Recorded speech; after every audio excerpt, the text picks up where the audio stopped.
जीवन मरण हे परमेश्वराच्या हातात असतं. या भूतलावर जन्मलेल्या प्रत्येक व्यक्तीचा एक ना एक दिवस मृत्यू होणं हे अटळ आहे.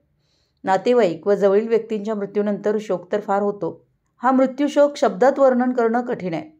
श्री क्षेत्र नृसिंहवाडी येथील राजकीय, सामाजिक, शैक्षणिक आणि सहकारी क्षेत्रात सर्वात अग्रेसर असणारे माजी उपसरपंच अशोक पुजारी गुरुजी यांच्या प्रथम पुण्यस्मरणाच्या निमित्तानं गुरुजींच्या आठवणी ताज्या झाल्या. यावेळी नृसिंहवाडी येथील विठ्ठल मंदिर येथे दत्तराज परिवार, अशोकराव पुजारी प्रतिष्ठान आणि हॉटेल मंगलम यांच्यातर्फे अशोक पुजारी गुरुजी यांच्या प्रथम स्मृतिदिनानिमित्त घेण्यात आलेल्या रक्तदान शिबिरामध्ये 192 जणांनी रक्तदान केलं. जयसिंगपूर येथील तुलसी ब्लड बँकेतर्फे रक्तसंकलन करण्यात आलं. दरम्यान या शिबिराची विशेष बाब म्हणजे या शिबिरामध्ये रक्तदानासाठी महिलांचा प्रतिसाद खूप उत्स्फूर्तपणे दिसत होता. खूप महिलांनी रक्तदान शिबिरास भेट देऊन रक्तदान केलं. यावेळी सरपंच चित्रा सुतार, उपसरपंच रमेश मोरे, दत्तराज पतसंस्थेचे अध्यक्ष हर्षद पुजारी यांच्या हस्ते शिबिराचं उद्घाटन झालं.